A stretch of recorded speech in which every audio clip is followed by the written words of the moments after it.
Hello! Salut, voilà, ça y est, Salut! on est en direct. Top, top.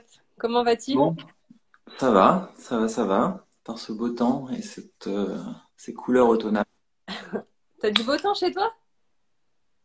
Ah bah oui, là, il fait super beau là. Ouais, Ah, d'accord. Ok. c'est très agréable. Moi, On il est pleut, neige. D'accord, ok.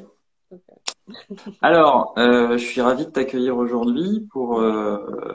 pour Paroles de Naturo. Paroles de Naturo, c'est une série que je lance qui vise à faire un panorama de la naturopathie en donnant la parole à des naturopathes qui sont engagés, qui ont des valeurs et aussi des convictions. Donc aujourd'hui, je Merci. te reçois, Merci pour Mélissa. l'invitation. Voilà. Et tout d'abord, je vais te demander de te présenter et nous expliquer un peu ton parcours. Ok, super. Bah déjà, merci pour l'invitation et bonjour à toutes les personnes qui nous regardent. Donc, moi, je m'appelle Mélissa. À la base, je suis docteur en pharmacie, donc je suis pharmacienne. Et je me suis réorientée en tant que naturopathe et conseillère en phytothérapie.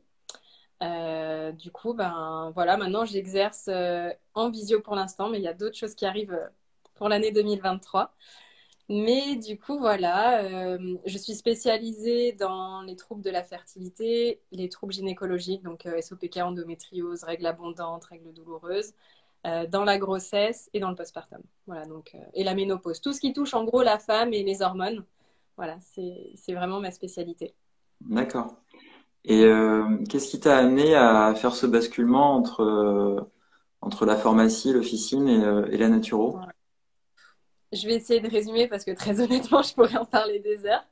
Il n'y a pas un élément qui a fait que, mais en fait, vraiment, je trouvais qu'en pharmacie, j'avais pas la disponibilité et la possibilité de vraiment faire du conseil. Et pourtant, j'ai été dans des pharmacies herboristeries où on faisait beaucoup de conseils, mais pour moi, c'était pas suffisant. J'avais vraiment besoin d'avoir une relation en fait avec les patients et les clients parce qu'en naturo, voilà. Mm. Les mots, je crois que tu vas peut-être en parler dans d'autres lives, mais le choix des mots est important. Ouais, c'est ça. Euh, du coup, voilà, je trouvais qu'il n'y avait pas assez de liens qui étaient créés et puis j'étais pas non plus très à l'aise avec certains produits qu'on vendait en pharmacie et le côté vraiment commercial, rentabilité, ça me parlait pas trop quoi. Moi, je suis plus dans le soin, dans l'accompagnement. Ouais. Donc c'est l'aspect conseil qui vraiment a été Ouais, central dans et ta décision. conseil naturel, parce que moi, vraiment, les plantes médicinales, c'est ma passion depuis très longtemps. C'est ma grand-mère qui m'a un petit peu passionnée avec ça. Et je suis aussi très passionnée par la maternité, la grossesse et tous les troubles gynéco. Pour la petite anecdote, même la toute première année, quand on est dans l'année commune, médecine, pharma, sage-femme, etc., je voulais être sage-femme, moi, à la base. D'accord, ok. Et du coup, là, j'ai vraiment trouvé un métier où, en fait, j'allie tout ça, quoi. Les produits Mhm. naturels, le conseil et les troubles féminins. Donc, je me sens à ma place, quoi, on va dire. D'accord. Et comment t'appréhendes la complémentarité entre les deux pratiques finalement? Là aussi, ça reste un long débat. Effectivement, comme tu le dis, je pense que c'est très complémentaire. Très honnêtement, moi, je me prétends pas médecin, je me prétends pas une autre personne que je ne suis pas. Je pense qu'on aurait vraiment beaucoup à gagner à allier la médecine allopathique et toutes les thérapies un petit peu alternatives ou complémentaires, je préfère dire complémentaires. Euh, je trouve que la médecine classique, c'est vraiment très bien quand il faut gérer l'urgence, quand il faut gérer des pathologies vraiment très lourdes, quand il y a des besoins.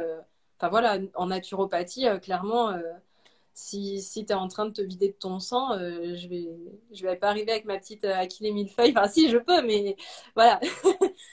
Du coup, voilà, je pense que tout ce qui est naturo et herboristerie, c'est vraiment chouette pour tout ce qui est déjà prévention et pathologies chroniques, etc. Je pense que la Sécu aurait beaucoup à gagner euh, en ayant, enfin, j'allais dire en, en reconnaissant la naturopathie qui est avant tout quand même une hygiène de vie. Hein, enfin, on Mhm. agit vraiment là-dessus, quoi. Je pense que c'est vraiment très complémentaire, en fait. Ouais. Moi, j'ai Et c'est l'habitude de vraiment mon dire rêve que de travailler main dans la main, quoi. Mm. ouais. J'ai l'habitude de dire que c'est vraiment des temporalités qui sont différentes finalement. Voilà. Ouais. On exactement. travaille pas sur les mêmes temporalités, tout simplement. Mm. Ouais, voilà, en naturopathie, on va travailler vraiment sur le terrain, sur les causes, etc. En médecine classique, bah, c'est un symptôme, un médicament. Ouais, C'est vraiment clairement. là-dessus qu'on bosse, quoi. Mm. Et ce qui m'intéresserait, c'est de t'entendre sur la place de la phytothérapie, aussi bien dans ton environnement, enfin dans tes études de pharmacie, Ouais. que finalement aussi dans les naturaux. Mm. Euh, Parce que moi, ma perception, alors j'ai pas fait d'études de pharma, mais j'ai eu l'occasion de faire des stages en pharmacie. Mm. Et par contre, j'ai été formé en naturopathie. Et bah, dans les deux univers, j'ai trouvé une place de la phyto qui était finalement assez restreinte. Donc je voulais savoir si c'était ton point de vue Ouais. aussi. Alors, c'est assez difficile à dire. Je vais te répondre déjà sur la pharmacie. En fait, ce qu'il faut savoir, c'est qu'en pharmacie, il n'y a pas un cursus identique dans chaque fac. Déjà, Mhm. chaque fac a vraiment ses cursus. Moi, j'ai fait mes études à la pharmacie de Grenoble. Et la pharmacie de Grenoble, on a vraiment une très grande proportion de phytothérapie. Donc, on apprend la phyto, franchement, ensemble de mémoire, je crois qu'on la commence en direct en deuxième année. On a beaucoup, beaucoup de botanique. Et après, on passe sur de la phytothérapie. Enfin, quasiment tout notre cursus, on a vraiment des gros, gros modules. Après, ça reste quand même noyé dans la masse de choses qu'on voit et de choses à apprendre. Mais pour autant, moi, je trouve qu'on a eu quand même des bonnes bases. C'était vraiment chouette. Après, c'est comme tout. Euh, Si tu t'investis pas à fond, bah, en fait, tu bachotes le cours pour l'examen, tu réussis ton examen et le lendemain, tu as tout oublié. Euh, Et puis de toute façon, j'ai l'impression qu'on n'a pas trop le choix parce qu'on apprend tellement de choses. Mais là, par exemple, je suis retombée sur des cours de phyto que j'avais eus et je me suis dit, ah ouais, en fait, on avait quand même bien poussé le truc, quoi. Juste, j'ai tout oublié. Enfin, maintenant, je me suis formée Ouais. autrement, mais en fait, on voyait déjà tout ça. Après, ça va dépendre. Si c'est des passions, les pharmaciens vont garder ça dans leur pharmacie. Euh, mais c'est vrai ouais, ça dépend vraiment des pharmaciens. C'est comme la mycologie, l'étude des champignons. Là aussi, on a eu énormément de cours. Après, à voir ce qui reste ou pas une fois Mhm. qu'on travaille. Mais en tout cas, on a eu pas mal de cours là-dessus. Euh, Après, il faut aussi voir les pharmacies. C'est vrai que si tu es dans une pharmacie et qu'il n'y a pas trop de demandes, bah, pourquoi continuer à te former sur les plantes, tu vois? Ouais. Donc, moi, j'ai bossé dans une pharmacie qui fait aussi herboristerie à Grenoble, qui s'appelle la pharmacie de la Mauve pour les personnes qui sont dans le coin. Euh, et pour le coup, on avait beaucoup, beaucoup de conseils en phyto. Donc là, c'était super intéressant, mais bien souvent, les gens ne pensent pas qu'on est formé à ça. Mais si, les pharmaciens sont quand même formés. Après, voilà, à voir qu'est-ce qu'on en fait de cette formation qu'on a eue. Est-ce qu'on continue de se former? Parce que de toute façon, il faut continuer tout le temps, ça s'oublie tellement vite. Mhm. Donc voilà, mais je pense très honnêtement que les pharmaciens vont continuer de se former parce qu'il y a de plus en plus de demandes de la part des patients. Il y a un grand retour aussi vers le naturel. Et bien souvent, ben, on est un peu perdu, on sait pas trop qui voir. Les naturaux, il y en a un peu à toutes les sauces et il faut aussi voir enfin, nos spécialités, etc. Donc ouais, je pense qu'en pharmacie, ça va se développer de plus en plus. Et, et du côté des naturopathes, et ben là aussi, je te dirais que très honnêtement, moi aussi, dans mon école, j'ai pas l'impression qu'on a été très bien formés.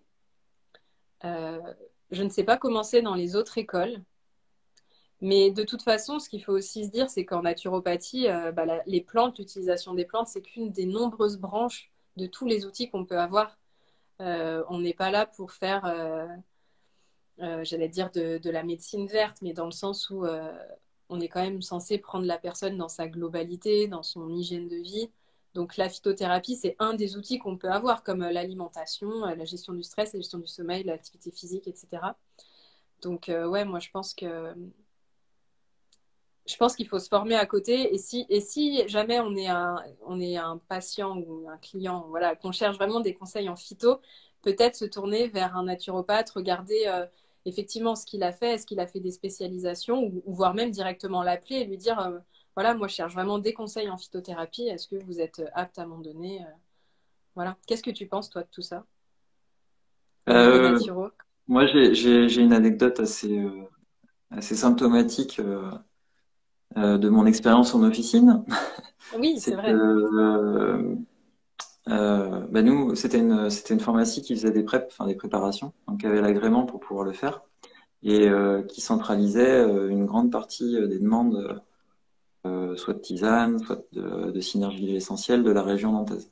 Ah ouais, tu faisais aussi les tisanes, les huiles essentielles. C'était pas juste Ouais, les ouais, bah médecins en fait, ETS. Hmm. plusieurs formes galéniques, mais c'est une des pharmacies c'est la pharmacie du Petit Chantilly à Orvaux, qui voilà est une des seules pharmacies qui a l'agrément, donc qui recevait les demandes des différentes pharmacies nantaises et aussi vendéennes. Ok. Et alors c'était super pour l'apprentissage parce que enfin, voilà, tout est très normé, il y a des lots, enfin voilà, il y a un vrai suivi Hmm. de la matière et des huiles, des, des EPS, enfin des formes un peu plus techniques. Et ça m'est arrivé de dire, bah, écoutez, la plante là que vous êtes en train de manipuler aux préparatrices, vous savez qu'elle pousse juste à côté dans la vallée ou dans le jardin de la pharmacie. Hmm. Et en fait, bah, elle savait pas, mais je pense que elle savait pas non plus à quoi ressemblait la plante en fait. Hmm. Donc il y a une connaissance et il y a un usage de la phyto en pharmacie, mais elle est très déconnectée Ouais. du terrain du vivant en fait. Hmm. Et en fait, c'est un peu la même chose en naturo, c'est-à-dire que en école de naturopathie, on va travailler sur de la phyto, mais finalement, la plante en tant qu'être vivant, être capable de la reconnaître, de l'identifier, en fait, c'est pas forcément abordé. Ouais. Et je trouve que cette déconnexion-là, elle était intéressante à relever parce on la retrouve aussi bien côté pharma que côté naturo. Et ça, je pense que c'est un manque dans la compréhension. Quand tu dis, bah, on apprend les plantes et le lendemain, une fois qu'on a passé l'examen, on est pris. Ça va pas forcément être le cas si on a senti la plante, si on l'a touchée. Hmm. Enfin, une odeur, on peut Ouais. nous permettre de mémoriser plus facilement. Donc, moi, ce que je regrette dans la formation de naturo, par exemple, c'est justement d'avoir pas forcément eu ce contact terrain. Ouais. Ouais. Et je pense que c'est une démarche qui est intéressante quand on apprend la phyto de manière générale, hein. Même Hmm. si c'est pour se soigner Hmm. par Hmm. soi-même. Et voilà, c'est de systématiquement essayer de comprendre bah, la matière médicale qu'on ingère, que ce soit en Ouais. tisane ou sous d'autres formes galéniques, quoi. Tout à fait. Bah, nous, en pharmacie, on avait pas mal de cours à l'extérieur où justement, en fait, on a un jardin botanique qui est collé à la fac et on allait voir les plantes. Mais je trouvais que c'était pas très très bien amené et c'était plus anxiogène qu'autre chose parce que notre prof nous disait et ça c'est quoi? Et si tu savais pas, bah, attention parce que là tu vas te prendre un savon. Et du coup on était un peu comme ça à chaque fois qu'on était en sortie botanique. Mais, mais du coup, ça rentrait quand même un petit peu mieux. Puis, tu vois, après, c'est vrai qu'on les revoit. Par exemple, le ricin, tu vois, c'est très visuel, c'est très, très beau. Mm. Et du coup, bah, quand tu le revois en dehors, tu te dis, ah oui, ça, c'est le ricin. Mais c'est vrai que ça manque aussi. Et peut-être que dans la pharma où tu bossais, au final, elles exécutaient juste des ordres, en fait. Enfin, on disait, bah voilà, tu mélanges, je sais pas, du framboisier, je sais pas, enfin, tout un mélange de plantes et juste, elles exécutaient les choses, non? C'était ça qui se Non, passait? mais enfin, de toute façon, il n'y avait pas de choix, hein. Quand tu as 120 Oui. prep à faire dans ta journée, enfin, Ouais. t'envoies en fait, tu vois. Ouais. Mais je pense que tu as quand même ce rapport-là, c'est-à-dire que quand ça devient une gélule et que toutes les poudres se ressemblent, enfin voilà, on perd ce rapport avec la plante de base et Mm. c'est quand même quelque chose qui est à mon avis pas préjudiciable pour les faits, mais dans la compréhension de ce qui se passe et notre interaction avec la plante, Ouais. voilà, c'est une dimension supplémentaire et C'est ça.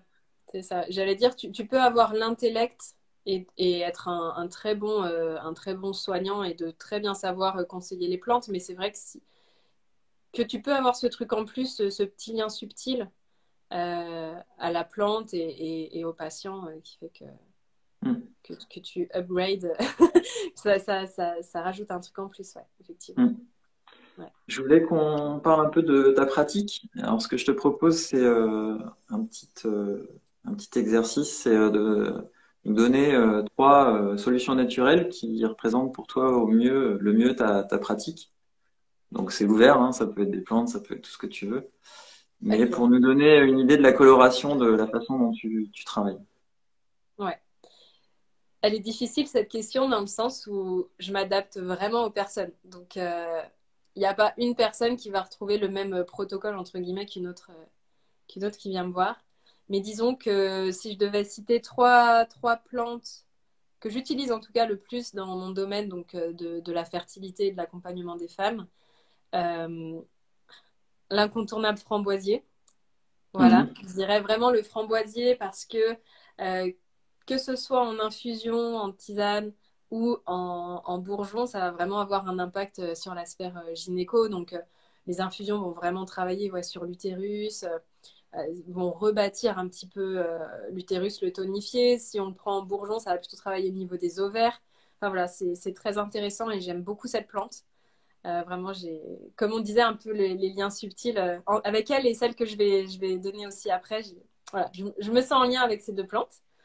Euh, D'ailleurs, le framboisier, pour toutes les personnes qui veulent l'utiliser en infusion, je vous invite très fortement à aller le ramasser vous-même et à le faire sécher. Euh, Ça n'a rien à voir. Genre, clairement, là, j'avais du framboisier, je buvais du framboisier que j'avais acheté et j'ai fait sécher mon propre framboisier. Mais le framboisier a une odeur magnifique.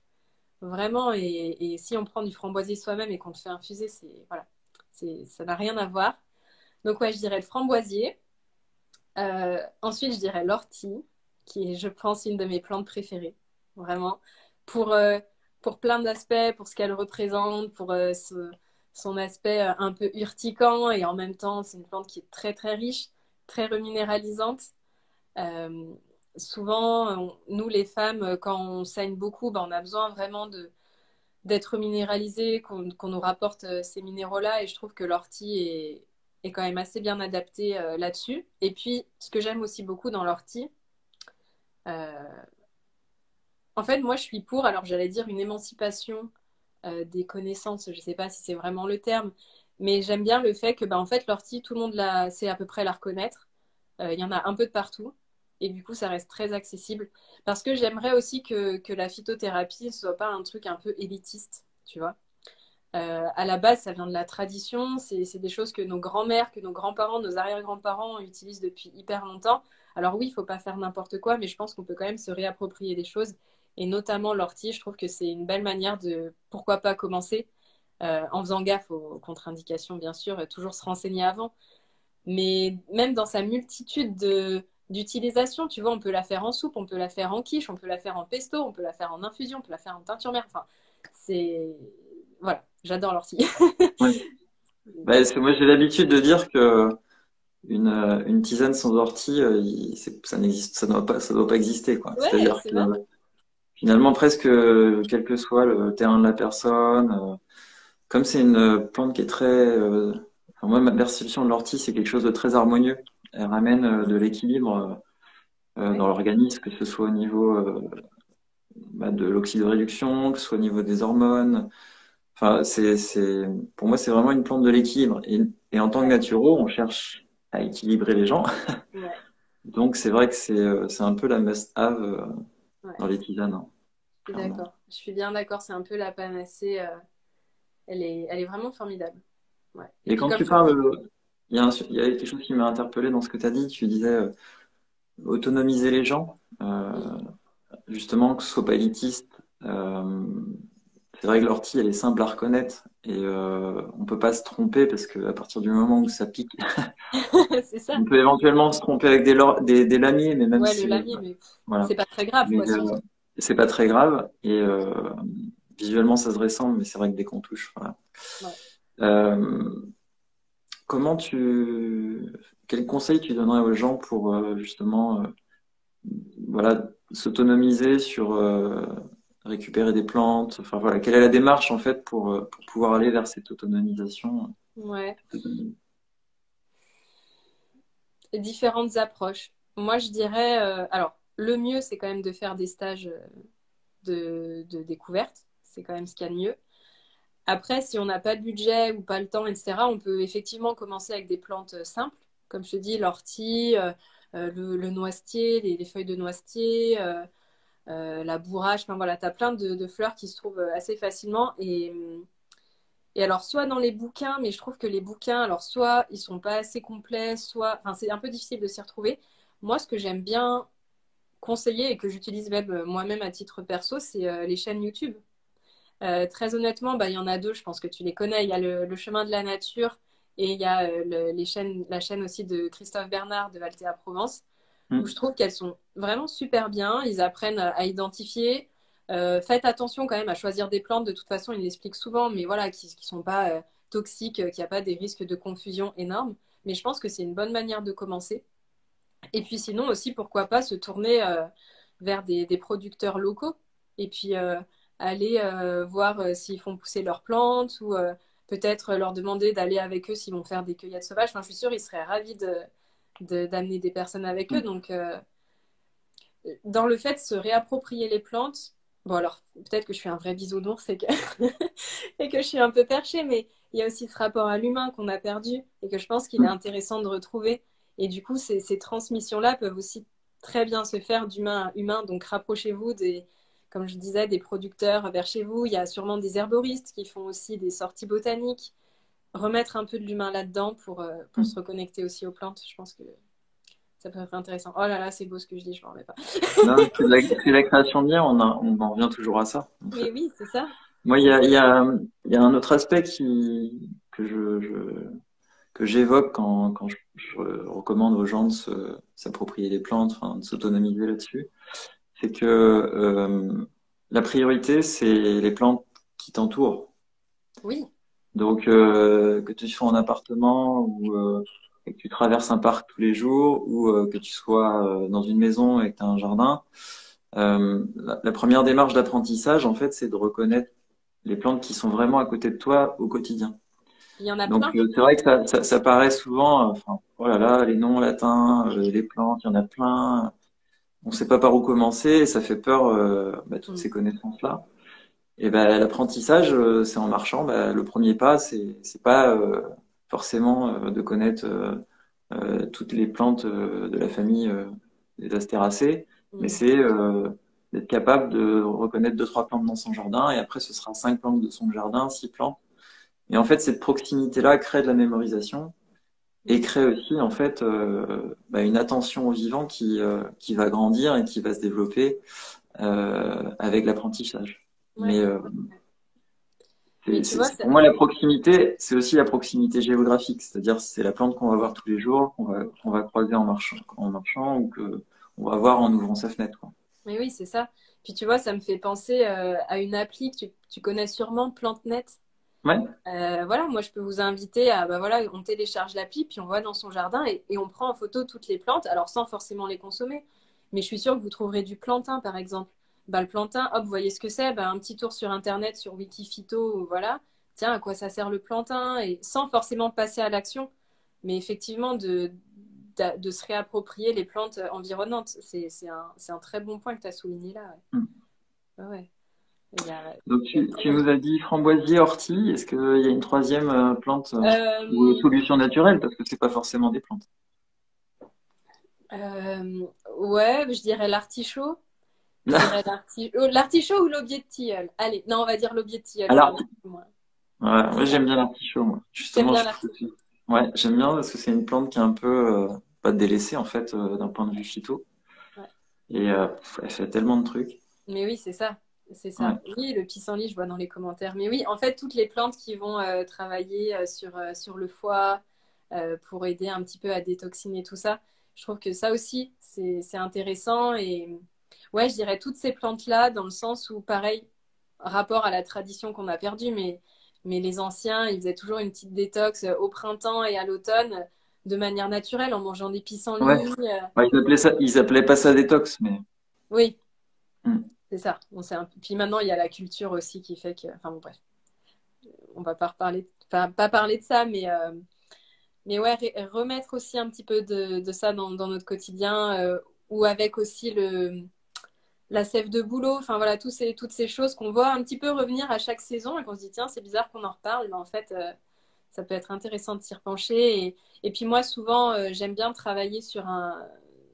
Alors, j'allais parler comme si j'étais un maçon ou je sais pas quoi. J'allais dire travailler sur un terrain qui est solide. Donc, moi, quand des personnes viennent me voir, si je vois qu'elles sont totalement épuisées ou quoi, épuisées ou alors j'allais dire encrassé, j'aime pas ce terme-là parce que le corps c'est quand même, enfin voilà, on n'est pas encrassé, mais c'est bien de faire une détox avant de s'attaquer à des plantes qui agissent sur les hormones. Voilà, de refaire un petit peu les fondations. Donc allez, je dirais l'artichaut parce qu'il il détoxifie bien au niveau de la phase 1 et de la phase 2 de la détox. Voilà, pour les D'accord. personnes à qui ça parle. Ouais. Ce que je te propose, c'est de passer sur la thématique qui nous réunit ce matin. Quand on a échangé tous les deux, on s'était dit que ce serait intéressant de travailler sur la phytothérapie et plus particulièrement sur l'équilibre entre l'approche traditionnelle et l'approche plus scientifique. Et tu m'avais notamment parlé d'un truc qui t'agaçait, qui t'exaspérait un petit peu, c'est d'entendre des profils scientifiques dire que les plantes, il n'y avait pas de preuve de l'efficacité des plantes. Donc voilà, explique-nous un petit peu ce que tu Ouais, ressentais à ce moment-là quand tu entendais ce genre de propos. ouais, effectivement, je t'ai dit ça. Rien que d'y penser, ça m'énerve. Non, mais en fait, oui, effectivement, parfois, j'entends de la part de médecins ou d'autres personnes dans le milieu médical. Alors, c'est surtout quand c'est dans le milieu médical que ça m'énerve, parce que si c'est des personnes lambda qui disent que les plantes, ça ne marche pas, bon, je me dis, ils ne Oui, le c'est savent un avis. pas. C'est un avis. Voilà, Oui. c'est un avis, mais ouais, quand ça vient de la sphère médicale, ça me pose un petit peu plus problème et questions, dans le sens où, bah, effectivement, déjà, les médicaments, ça a été formulé à la base avec les plantes. Enfin, avant que les médicaments existent, l'humanité a survécu et se soignait avec des plantes. Euh, mais surtout, aujourd'hui, il y a quand même un recul suffisant et un nombre d'études suffisantes pour montrer de l'efficacité des plantes. Alors, je pense que peut-être là où il y a une méconnaissance, enfin, peut-être que ça vient de deux choses.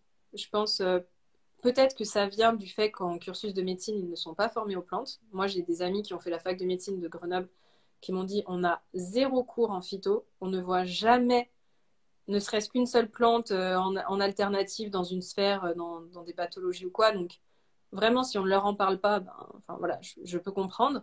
Ce que je trouve ça dingue, c'est que nous, on a tellement d'heures de cours là-dessus que les médecins n'en ont aucune.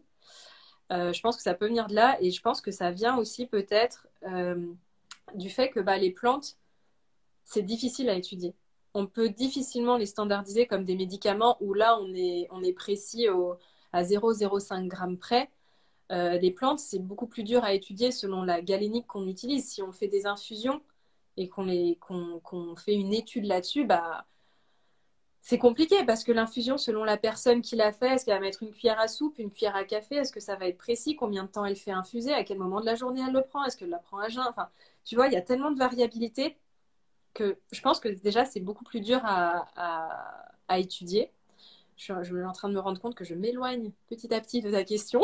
Ah non, mais si, c'est ça. Mais bon, après, c'est pourquoi ça t'agace, mais Ouais, enfin, là, tu donnes des explications de ouais, pourquoi ces propos-là sont tenus, en fait. ouais. Pourquoi ça m'agace? Bah, parce que c'est faux, en fait. Tout simplement. C'est faux dans le sens où non, les plantes sont actives et sont même très actives. Et d'ailleurs, alors, peut-être que ces médecins ont eu des retours de personnes qui ont dit ça marche pas ou en fait avec les plantes si on n'est pas accompagné on peut très vite partir dans soit le surdosage et le côté toxique soit le sous-dosage et du coup il n'y a pas d'effet thérapeutique et on se dit bah voilà ça marche pas et il faut vraiment que ce soit bien adapté donc l'automédication en phyto c'est un petit peu plus difficile alors je dis pas hein, si on a un rhume on peut prendre du thym etc on est sûr de pas se tromper mais quand, euh, quand c'est un petit peu plus spécifique c'est un peu compliqué. Je regarde juste le message. Il y a un commentaire qui m'a un peu perturbé qui dit est-ce que ce serait dans leur intérêt de reconnaître les vertus de la phyto et à leur amis des laboratoires? Ah, très bonne question. On en avait parlé un petit peu en amont. Ouais, on en avait parlé au téléphone. C'est vrai que en fait aujourd'hui les études qui sortent en phyto, bah, malheureusement elles sont malheureusement, je sais pas si c'est malheureusement, mais elles sont souvent produites dans des pays en fait qui utilisent la phyto et qui n'ont pas forcément les moyens pour faire des études à la hauteur des normes européennes ou occidentales en termes d'échantillons, Mm, en termes de méthodologie, et ainsi de suite. mm. Donc on se retrouve avec un décalage de perception de qualité des études, mais qui est lié en fait à la typologie des acteurs qui se penchent sur ces sujets-là. Ouais. Donc Ouais. il y a une vraie question de pertinence de financer des études chères, alors que c'est de toute façon par nature des plantes qui sont pas brevetables. Ouais, et puis oui, c'est ça. Et puis je vois pas l'intérêt d'un labo à financer, je sais pas, l'efficacité de la tisane de telle plante. Une plante, ça coûte quoi? Ça coûte rien. Enfin, tu Mm. vois, il n'y a pas non plus. Alors, comme on en avait parlé aussi, il y a différentes formes galéniques. Mais en tout cas, la forme brute, ça rapporte pas d'argent. Ouais. Mm. Alors, Bah, il y avait notamment, on en a un petit peu entendu parler, mais tout ce qui est études autour de l'Artemisia annua. hmm, ouais, Euh, En France, il y a la maison de l'Artemisia là, qui est une association en fait qui a bah, recruté des volontaires, des bénévoles, qui a demandé des dons pour pouvoir financer les études sur l'Artemisia annua et faire la démonstration à travers les études de ce qui est constaté sur le terrain, à savoir une efficacité notamment sur le palu. Donc en fait, c'est le milieu associatif ouais, qui qui se se retrouve à bouge un prendre le peu. relais en fait des autorités. Ouais. Bah, ça pourrait être très bien des études financées par le public en fait. Hmm, hmm, hmm. Donc voilà, c'est des biens un Ouais, peu détournés, mais et puis en France, même l'accord pour les recherches, c'est assez compliqué. Là, j'étais en lien avec un grand professeur au CHU de Grenoble pour un projet qui va arriver. Et lui, il avait voulu étudier, c'était l'apport de O2, je crois, dans le traitement du Covid. Euh, et ça a été refusé. Ça a été refusé alors que il était quasiment sûr qu'il allait avoir des bons résultats. Enfin, voilà, on va pas parler du coronavirus, du Covid, mais, euh, mais ouais, les études en France, et encore plus quand c'est du naturel, on te met des bâtons dans les roues, t'es refusé de partout, donc c'est galère. C'est vraiment galère, ouais. et donc toi, tu réponds quoi aux gens qui... Qu'est-ce que tu as comme argument justement pour démontrer Alors ça dépend. l'efficacité des plantes? Ouais, fouf. Alors ça dépend, hein. Ça dépend. Soit je sens que la personne, elle est fermée à la discussion, et dans ce cas-là, je laisse tomber, je ne perds pas mon énergie. Mais si elle est ouverte à la discussion, ouais, bah, je lui dis d'aller sur PubMed, hein, de Ouais. travailler un petit peu son anglais et puis de mettre quelques mots-clés. Et là, il y a pléthore d'articles scientifiques qui parlent de phyto. Après, il y a aussi des très bons magazines, notamment, je pense à la phytothérapie européenne, qui est un magazine où justement, il parle assez souvent d'études qui ressortent, etc. Mm. Et après, bah, écoute. Ça m'est jamais arrivé, mais si j'ai le budget, pourquoi pas offrir un gros bouquin, tu vois, comme celui-là. Le Lorrain. Le Lorrain, voilà, le grand manuel Ouais. de phytothérapie d'Éric Mm. Lorrain, qui est une bible, vraiment pour les personnes, pour les thérapeutes qui nous regardent. Voilà, là, j'ouvre un truc au pif, bah, voilà, allez hop, sur la sauge, ça tombe bien, ça reste dans mon domaine. La Mm. bibliographie, voilà, vous voyez là, juste tout ça, de bibliographie juste sur la sauge. Donc, c'est énorme. Non, vraiment, Mm. il En suffit de fait, s'intéresser et on trouve plein ouais. de choses. Moi, souvent, j'entends que les gens reconnaissent qu'il y a des études, mais en fait, pour éluder le débat, en fait, souvent c'est ah non, mais regarde, ton étude, c'est fait sur 300 personnes, enfin, ça va pas d'un. Voilà. C'est souvent l'argument qui est donné est souvent sur la qualité des études et Mm. sur les protocoles. Ouais. Après, je reste quand même d'accord avec eux. Ah, c'est quel bouquin? Ouais, c'est le bouquin d'Éric Lorrain, le grand C'est un manuel de médecin phytothérapie. phytothérapeute à Grenoble. Mm. Je Ouais, voyais passer beaucoup de ces ordonnances à la pharma où je bossais d'ailleurs. ouais. Mais c'est un super bouquin et alors ça s'adresse aux professionnels. Hein. Ouais, ouais, c'est trop compliqué sinon. C'est très technique, mais c'est vrai qu'il a fait un travail de monographie qui est vraiment énorme. Énorme. Ouais. Mm.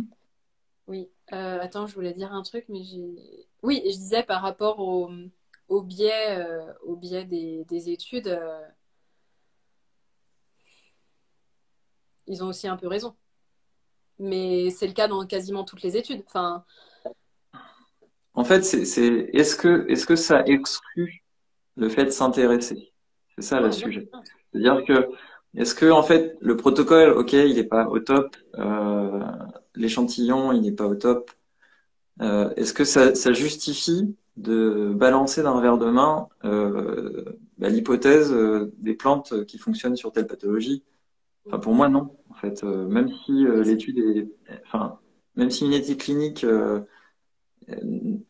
c'est à partir du moment où c'est juste une opportunité de soin, pour moi, ça doit être investigué. Mm, mm, mm. Donc, je trouve insuffisant, moi, l'excuse de la, du protocole, en fait, Ouais, en fait, ne pas du tout appréhender les phytos, quoi. ouais, je suis tout à fait d'accord. Et puis je Mm. les inviterais à s'inscrire à un DU si c'est des pros de phyto, comme ça ils pourront poser toutes leurs questions à des profs bien formés qui sauront Mm. bien leur répondre aussi. Mais Mais la question aussi, c'est la représentation des professionnels phytothérapeutes aussi dans les médias, dans le paysage. Voilà, enfin nous, ça nous parle quand on parle d'Éric Lorrain, on peut citer aussi Morel par exemple, euh, mais ces gens-là n'existent pas. Ils sont pas sur les plateaux télé, enfin voilà, ils n'ont pas d'existence médiatique et ce qui fait que on a l'impression tout simplement qu'ils n'existent pas. Mais ouais, si, c'est il y a ça. vraiment des phytothérapeutes, des médecins, des mecs qui Ouais, ont une expérience de dingue et qui utilisent les plantes au quotidien avec succès, quoi. Donc, ouais, c'est ça. C'est ça. Après, on est aussi dans une société en Europe, enfin non, plus en France parce qu'il y a des pays qui sont plus ouverts que ça, mais ouais, ça reste la phyto, ça reste un peu un truc de bobo, de hippie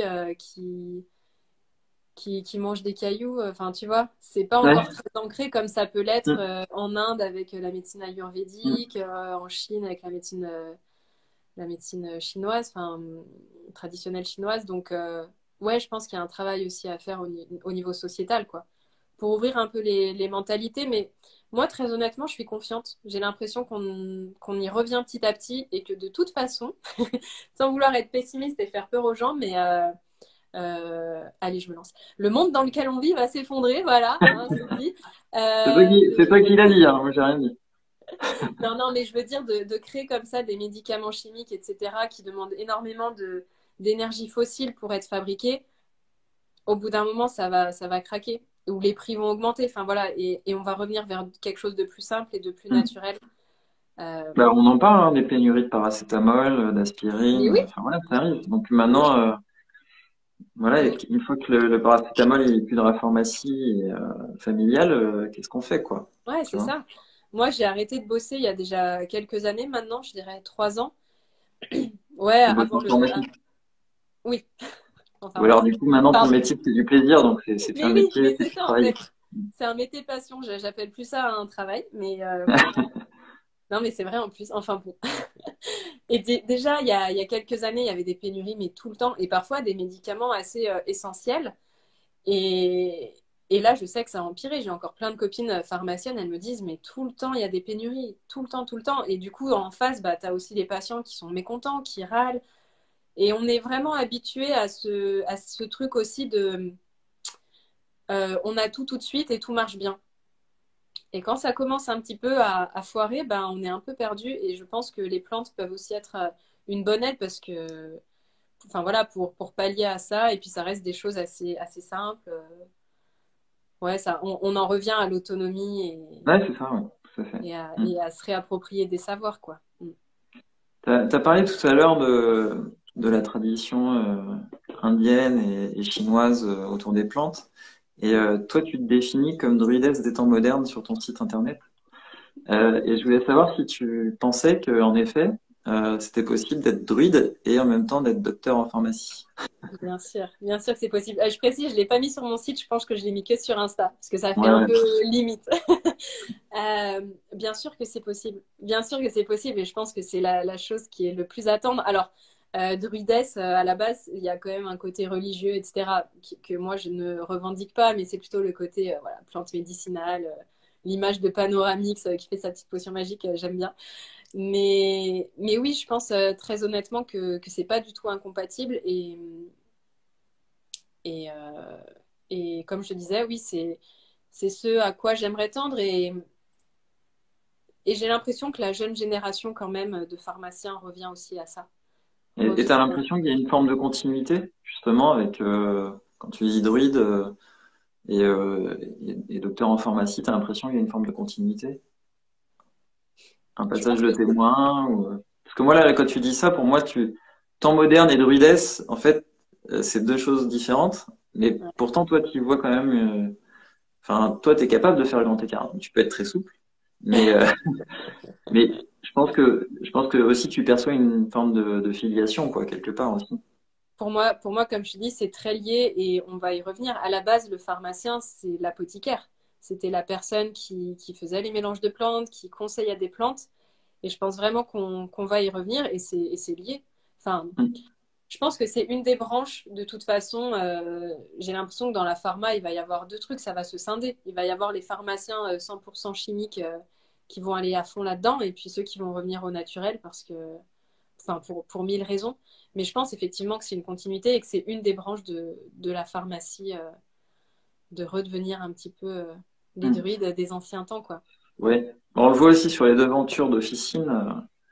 phytothérapie, aromathérapie. Maintenant, c'est des mots qui interpellent, qui, Ouais, alors faire qui font attention, il y a rentrer le aussi chaland. le. Et par contre, quand on passe le seuil de la porte, parce que moi, forcément, je vois, ah tiens, phyto, je vais aller voir. Et quand je vois le rayon, je me dis, ok, il y a de la surpromesse de fou Alors, sur la. il y a énormément de marketing et effectivement, peut-être que je sais même sûr que ma vision est biaisée parce que je suis amie avec des gens aussi avec qui on a des liens et des points communs. Donc, peut-être que je suis amie avec beaucoup de pharmaciens qui aiment les plantes, mais que c'est peut-être une petite proportion du Hmm. panel qu'il y a. Je pense que c'est un peu biaisé, effectivement. Mais oui, oui, mais oui, les devantures, aroma, phyto, et puis en fait, tu rentres et il n'y a rien, ou alors c'est tous les trucs de certaines grandes marques. Voilà. Euh, ouais, il y a un gros côté marketing. Il y a un gros Hmm. côté marketing parce que, comme je dis, les gens y reviennent aussi. Il y Oui, a de c'est la ça. demande. Ouais, c'est Mm. ça. Mais Donc, après, si, voilà, si c'est pour consommer de la plante comme on consommerait des médicaments, enfin voilà, c'est toujours Mais si ça doit passer par là, si c'est une étape pour aller vers les plantes, enfin très bien. mm. Oui, je Euh, pense que la pharmacie, elle va pas se remodeler d'un coup, quoi. Ça va ouais. peut-être aller vers de la médecine verte, enfin voilà, de ta petite pilule verte magique pour remplacer ton médicament, mais et peut-être que ça va évoluer petit à petit, mais je pense que là, c'est ce vers quoi on se dirige, quoi, juste remplacer le médicament par quelque chose de naturel pour gérer le symptôme, mais pas forcément la cause. Parce que de toute façon, nous, on n'est pas formés en pharma à gérer les causes, hein. Le symptomatique, oui, en phytothérapie, oui, mais travailler sur la cause, non. Ouais. Et c'est cette limite-là qui t'a aussi, Ouais, voilà, c'est ouais, ça qui m'a fait. ouais, qui t'a fait bouger aussi vers la nature. Ouais, c'est Euh, ça. Et puis même des histoires personnelles. Par exemple, moi, tu vois, j'ai de très fortes allergies je suis allergique. Ce que je dis, je suis allergique à la nature. Genre vraiment, j'aime la nature, mais mon corps ne l'aime pas, ou voilà.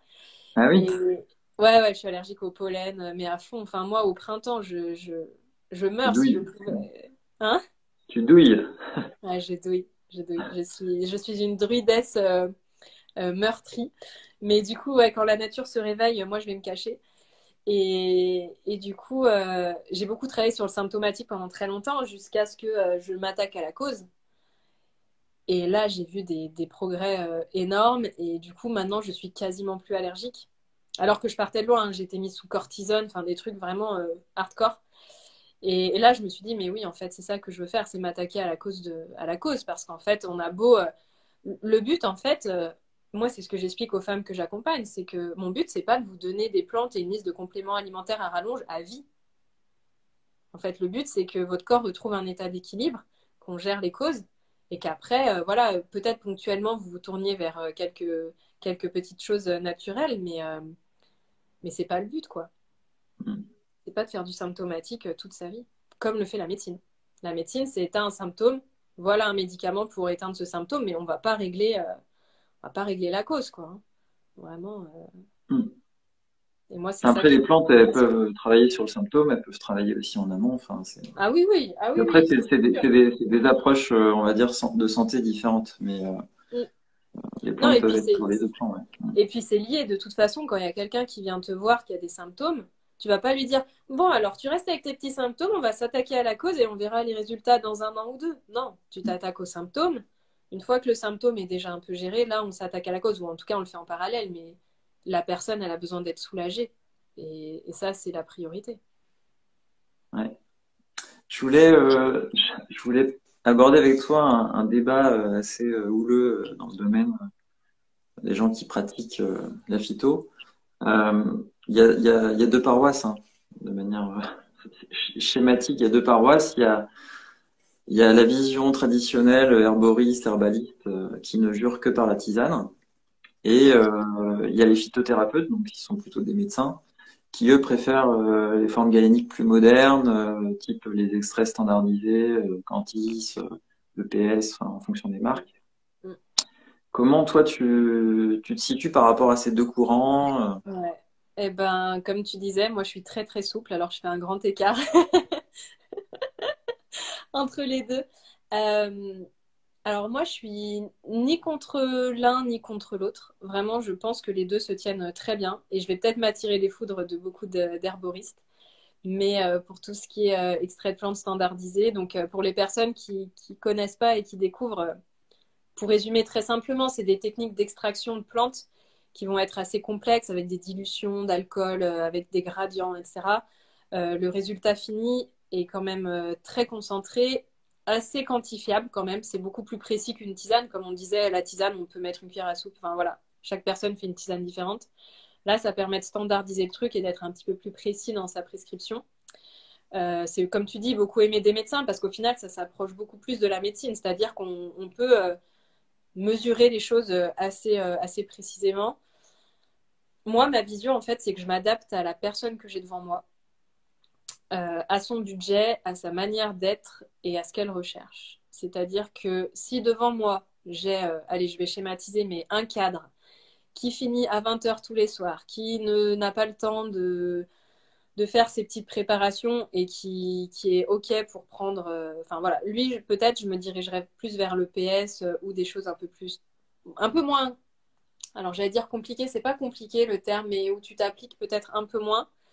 La personne, elle veut juste un truc naturel, mais elle n'est pas forcément très connectée à la nature. Enfin voilà, si elle recherche pas trop ça, je vais plutôt me diriger un peu du côté des choses standardisées. Si c'est plutôt peut-être quelqu'un qui habite à la campagne, qui n'a pas un budget énorme, qui aime les tisanes, qui a envie d'apprendre à transformer les choses, etc., je vais peut-être partir plutôt sur des infusions.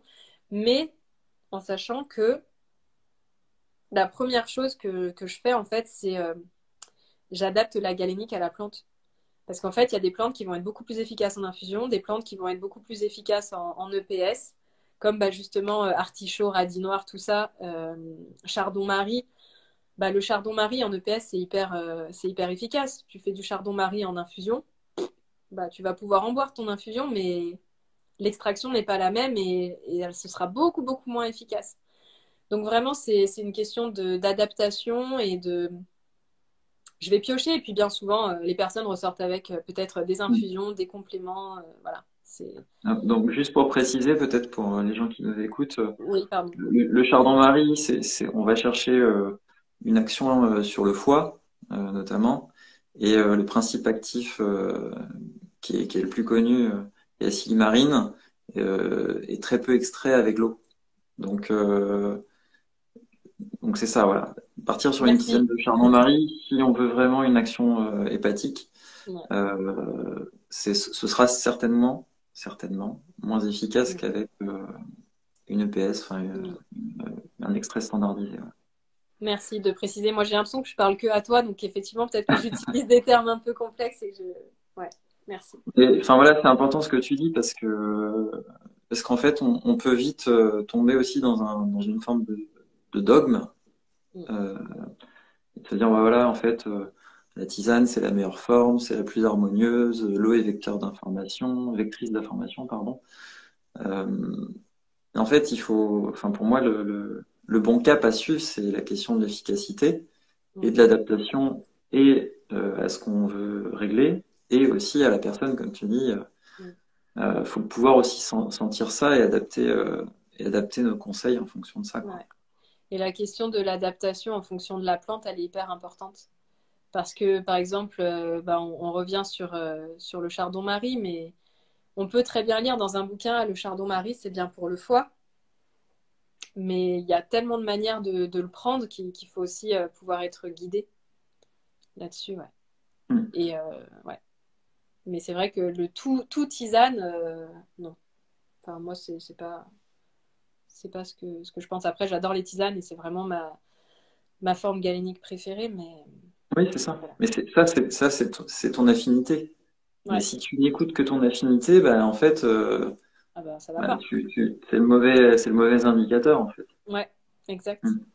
Exact. Mais pour ça, enfin, on en revient toujours à la question enfin, en tout cas, c'est quelque chose qui est vachement important pour moi, c'est la question de l'ouverture. Si on n'est pas ouvert et qu'on se restreint en fait à ce qu'on apprend dans les livres ou à l'école, et qu'on manque de curiosité après pour faire évoluer la pratique, ben finalement on se donne pas, on n'est pas à l'écoute d'opportunités euh, pour mieux accompagner les gens qui nous sollicitent. Donc c'est hyper important. Parce que c'est vrai Ouais. que les formations, chaque formation, en fonction de l'interlocuteur qu'on va avoir, du prof, bah, il y a forcément une coloration dans l'enseignement, dans les connaissances transmises. Mm. Et, et moi, je suis vraiment enfin, pour cette ouverture, quoi. C'est pour ça, moi, typiquement, que j'ai voulu faire mon stage en pharmacie. Parce que finalement, à l'école, on avait quelqu'un qui faisait de la phyto et qui était plutôt dans l'approche tradi, la tisane. Et je me suis dit, bah, si je me contente de cette approche-là, j'aurais l'impression de ne pas avoir fait les investigations nécessaires pour comprendre d'autres façons de travailler avec les plantes. Et en fait, en allant faire mon stage en pharmacie, bah, j'ai découvert un pan complet de la phyto différent et en fait très complémentaire. Ça, tu l'avais pas appris dans ton école, du coup. Bah, typiquement, tout ce qui est stress standardisé, c'était pas au cœur de l'enseignement. Ok. Donc, ça restait très théorique et c'était pas le réflexe sur des fiches conseils. Mm. Ok, ouais. Ouais, bah de toute façon, dans ces milieux-là, j'ai l'impression, naturo, herboriste, il faut être curieux, il faut se former à côté un peu tout le temps. Enfin, Mm. c'est le chemin de toute une vie, quoi. Clairement, on ne peut pas tout savoir et c'est un travail perpétuel. Et en plus, je trouve que la recherche dans la phyto, ça avance assez vite. Il y a souvent des nouvelles choses qui sortent, donc c'est passionnant. C'est chronophage, mais c'est passionnant. Et je voulais te poser une dernière question je sais pas si tu as des réponses, mais est-ce que tu vois des solutions pour réconcilier la phytothérapie et les professionnels de santé qui ne jurent que sur l'evidence-based medicine, donc la médecine par les preuves. Ouais. Voilà, est-ce que toi, tu as justement, pour nous donner un petit peu de perspective et nous rassurer aussi d'une certaine manière, est-ce que tu vois des façons voilà, de recréer du lien?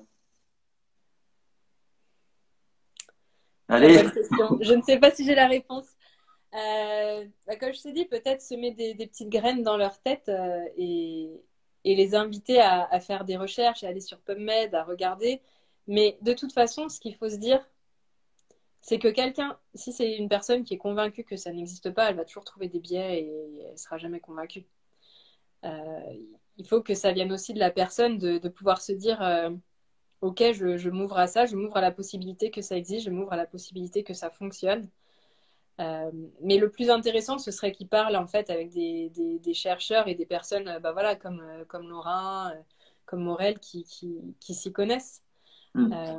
Mais sinon, à part ça, je ne saurais pas quoi proposer. Qu'est-ce que toi, tu en penses de tout ça? C'est dur comme question. Ouais, c'est dur, mais voilà, moi, C'est capital, mais c'est dur. Mm. Mm. Enfin, c'est ce que je disais un petit peu, hein, je trouve que on a quelques professionnels de santé qui sont très crédibles, enfin, pour moi, qui sont très crédibles quand il Mm. s'agit de parler de la phyto et de l'efficacité, ou des études, ou, enfin, en tout cas, de valoriser cette approche scientifique, de la phytothérapie. Et ouais, la question, c'est comment on essaie de les mettre en valeur, comment nous, aussi à notre niveau, ben, on leur donne de la visibilité. Donc là, quand tu sors ton bouquin et que tu montes le Lorrain, ben, tu donnes de la visibilité aussi à ce travail-là, quoi. Mm. Moi, je serais jamais crédible. Ouais, je suis juste naturopathe, je connais les plantes. Je serais pas le bon interlocuteur pour Mm. défendre mon point de vue auprès de médecins. Euh, mais par contre, voilà, on a on a des pharmaciens, des pharmaciennes, on a des médecins, on a du professionnel médical qui sont passionnés de plantes, qui sont hyper pointus dans leur domaine. Et moi, c'est ces gens-là que j'ai envie de voir. Et c'est c'est aussi pour ça que je voulais pouvoir discuter avec toi, c'est que je trouve que ton parcours, euh, c'est un parcours qui mérite d'être présenté, d'être exposé, parce que ça donne en fait à voir cette approche de la naturo qui est faite d'agrégats de connaissances, qui est fait de souplesse, comme tu dis, et d'ouverture. Après, tu vois, moi, j'ai un peu l'impression d'avoir, désolée de l'expression, mais un peu le cul entre deux chaises. C'est-à-dire que du côté du monde médical, je suis un peu vue comme la marginale. Et du côté des naturaux, je suis un petit peu vue comme bah, la meuf qui vient de pharma, quoi. Parce que, alors, moi, dans mon approche intime et personnelle, enfin, voilà, je suis quelqu'un de très spirituel, etc. Mais ce n'est pas quelque chose que je mets dans mon approche thérapeutique. Dans mes accompagnements en naturo, moi, je suis très terre à terre. Euh, voilà, après ça parle, ça ne parle pas, mais je conseille très peu d'élixirs de cristaux, par exemple. Donc les élixirs de cristaux, c'est de l'eau dans laquelle on a fait macérer des pierres, j'allais dire précieuses, pas précieuses, mais euh, avec Des des pierres. vertus. Des pierres, voilà, des pierres. Comme je dis, dans mon côté perso, peut-être que j'y crois, mais en tout cas, c'est pas quelque chose que je vais conseiller. Moi, je suis très terre à terre dans le conseil, donc voilà, c'est de la phytothérapie qui est basée sur des preuves. Si je conseille des compléments ou des conseils alimentaires, c'est basé sur des preuves. Donc, tu vois, mais ça peut ne pas plaire à certains naturaux qui vont être très dans l'énergétique, dans une autre approche que moi, je ne suis pas. Mais du coup, voilà, je suis un petit peu entre les deux. Donc, je sais pas pourquoi j'ai dit ça. Enfin, à la base, il y avait un lien avec ce que tu disais. Mais Non, mais c'est ça, c'est que tu as l'impression, toi, quelque part, le fait d'être justement entre les deux mondes, c'est ce que tu disais. En fait, tu as l'impression parfois d'être dans aucun monde. oui, c'est T'es ça. t'es pas enfin, t'es pas la naturopathe standard et t'es pas la docteure en pharmacie standard. Voilà. Et enfin, moi, je te dirais quelle richesse, en fait. Tu vois? Moi, je vois vraiment ça comme une richesse. Non, mais enfin, tu vois, Ouais, ouais, ouais. mais je sais aussi que c'est difficile à vivre parce que bah, quelque part, la société fait qu'on doit toujours choisir un camp. Est-ce que je suis tisane? Est-ce que je suis dans le camp des extraits standardisés? Enfin, Ouais, c'est et en ça. fait, il faut enfin, il faut, je pense, suivre aussi ses envies, Mm. ses aspirations et être sincère avec qui on est. Enfin, je pense que Ouais, c'est un peu le truc clé. Mais ouais. voilà. Enfin, pour conclure, parce que là, Ouais. ça Et va quand ça faire va une faire heure. une heure. Mm. Bah, voilà. Quand tu dis ouais, j'ai le cul entre deux chaises, bah, moi je vais certainement essayer de valoriser des gens qui ont le cul entre deux chaises Mm. pour justement montrer cette diversité dans la naturopathie à travers bah, la série Paroles de Naturo. Euh, donc bah, je suis hyper content de l'échange qu'on a eu. Que Merci. Moi aussi. vraiment, voilà, c'est cette différence, c'est cette personnalité et ces parcours un peu croisés comme ça, ces destins croisés que je trouve très intéressants à évoquer. Et, et merci beaucoup donc pour cette heure passée ensemble. Merci à toi pour cet échange et pour l'invitation et pour Ouais. l'initiative de tes vidéos. C'est trop chouette. Et bah écoute, j'ai hâte de tester ton infusion de... Non, pas ton infusion justement. Ne L'artichaut. teste pas. Super. Bah, Bon écoute, allez, merci merci beaucoup. Mélissa. Bonne journée. À bientôt. Allez, au revoir à tous. Au revoir.